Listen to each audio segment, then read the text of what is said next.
بینندگان عزیز، در بخش دومی برنامه فرهنگی من سرکردگردان تئاتر خلقی نویه شهرنو تعیین شدم و وقتی که دیدم که در اینجا گروه فولکلوری نسیم قراتاق است، خواستم که یک تئاتر خوردی حجوی موسیقی کشویم. یعنی که آینده نیت داریم که هم تئاتر خلقی با موسیقی آمیخته کرده با هنرمندان همین یک تئاتر محزکوی موسیقی خوردکک یعنی تشکیل کنیم. بنابراین من این صحنه‌هایی که امروز دیدید این همش در موضوعی که من امسال سال عائله اعلان شده است، صحنه‌ها درباره عائله داری و درباره آن یتیمان و نکاح خویش تباری، ازدواج خویش تباری که به ناسالمی کودکان میگردد و کودکان در یتیمخانه ها کلان میشوند. همین مونولوگ یتیمخانه رو نیز نوشتیم و آن را اجرا کردیم. عموما نقشه های ما حالا که تئاتر با قسم نو تاسیس است، گویا من نو کار کرده ایستادم. در آینده نقشه ها هست که یک پیسه یک پردگی دراماتورگان وطنی را به صحنه مانیم. برای تئاتر مشکلی ها هست، از بس که 4 نوعی به صحنه گذاری اثرهای تئاتری است. هم سیستم های استانیسلاوسکی، سیستم های میرخولد، خب سیستم های دانچینکا، سیستم های یوری لیوبیموف.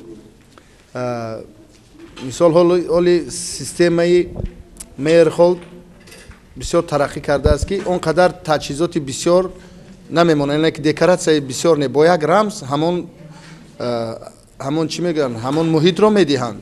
لیکن برای تئاتر مهمش از همین تجهیزات تکنیکی است که ما از اون تنقیسی میکشیم، ولیکن در آینده البته به ما یاردم کمک میرسونند و ما تجهیزات تکنیکی که برای تئاتر لازم است ما اون رو اگر که دسترس کردیم البته به گذاشتن پیسه های یک پردگی قوت ما میرسد، چون که در اون وقت موسیقی میرسد به ما. عموما اسباب های تکنیکی، تجهیزات تکنیکی حالا نمیرسد.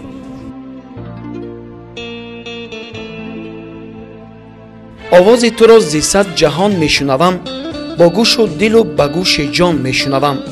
آواز تو گر ز باغ گلها آید، از بین صدای بلبلان میشنوم. آره، عبیدالله کرامت در قلمرو وادی حصار و بیرون از آن مخلصان زیادی دارد.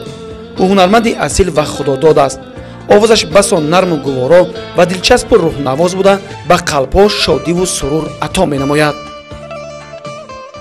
سخن‌ها به گوشم می‌رسند که ای یتیم تو منال از بی مادری، وطن مادری توست. ای یتیم تو منال از بی پدری، حکومت پدری توست. خلق تاجیک برادر و خواهری توست.